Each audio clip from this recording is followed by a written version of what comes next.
si Melchora Aquino. Bata ka man o matanda, makatutulong ka rin sa iyong bansa.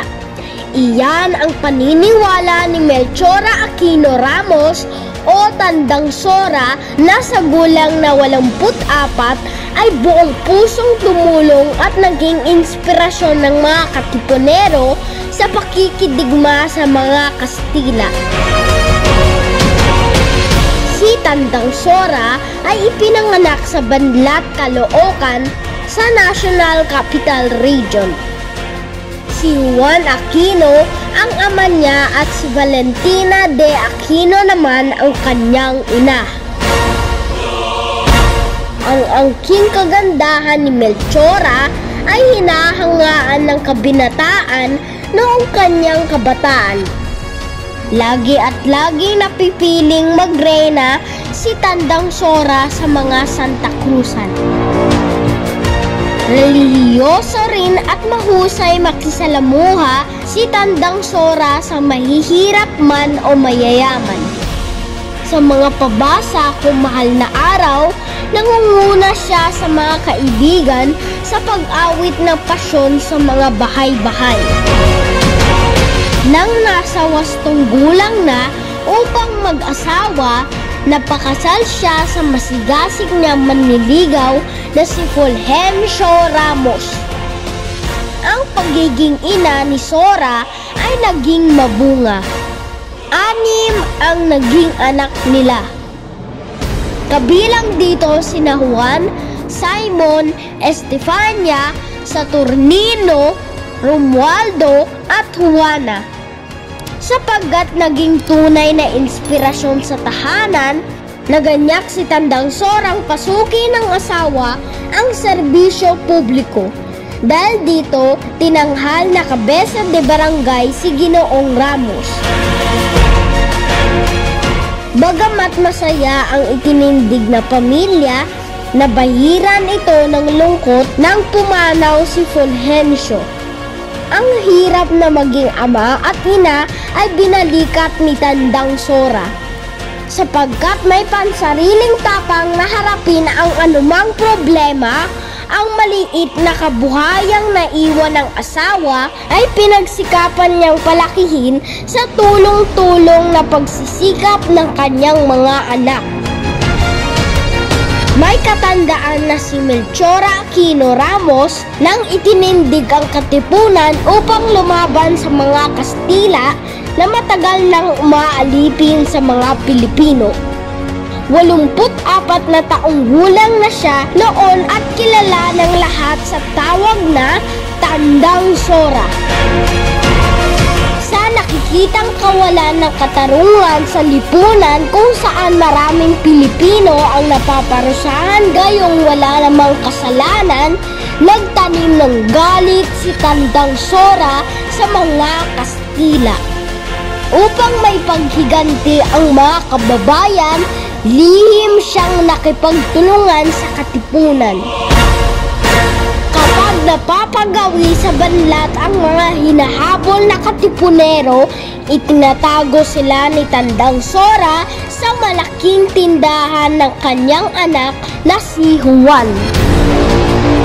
Kapag nauubusan na ng pagkain ang mga Katipunero, ay sako-sakong bigas ang ipinadadala ni Tandang Sora kay Andres Bonifacio. Upang di gaanong mahalata ang pagtulong, ipinadala ni Tandang Sora ang mga kalabaw niyang pansaka upang may ipang-araro ang mga kaanak ng mga sundalong Pilipino. Ang pagtulong ni Tandang Sora sa mga Katipunero ay walang hinihintay na kabayaran. Para kay Tandang Sora, dapat na tumulong ang bata at matanda, mayaman at mahirap man sa ikalalaya ng lipunan. May mga Pilipinong doble kara, isang tapat at isang impostor. Sa inggit sa tinatamasang kaginhawaan sa buhay, may nagbulong sa mga Kastila ng lihim sa pagtulong ni Tandang Sora. Upang makatakas, pinayuhan ni Bonifacio na dalhin kaagad ni Tandang Sora sa Novaliches ang lahat ng kaanak niya. Sumunod si Tandang Sora pero higit na mabibilis ang mga Kastila na nahuli sila sa daan. Sunod-sunod na imbestigasyon ang naganap. Dinala siya ng mga Kastila sa Pasong Putik, hinatak sa kumbento ng Novaliches at kinaladkad sa Cuartel de España. Pero kahit napiliting magsalaysay ng katotohanan ay walang narinig na anuman kay Tandang Sora. Para sa matanda, ang lihim na pagtulong sa mga katipunerong kababayan ay sagradong sikretong dapat pangalagaan. Sa sobrang galit na mga Kastila, ipinatapon si Tandang Sora sa Guam sakay ng bapor na Kumpanya Maritima. Ininda ni Tandang Sora ang paglayo niya sa bansang minamahal pero naniniwala siyang dapat lang harapin ang anumang bagay na dumarating sa ating buhay. Matapos ang digmaan, nakabalik si Tandang Sora sa kanyang bansa sakay ng barkong SS Oranus. Bagamat wala na ang karangyaan ng buhay na dati tinatamasa, nagmistulang pulubi si Tandang Sora sa pagbabalik niya sa banlat. Kahit na mahirap, naniniwala pa rin siyang marangya at maligaya siya kung kasama ang mga kaanak at kababayan sa bansang kanyang sinilangan. Namatay si Melchora Aquino Ramos noong Marso 12, 1919. Inilibing siya sa Mausoleo ng mga veterano ng Rebolusyong Pilipino sa Cementerio del Norte.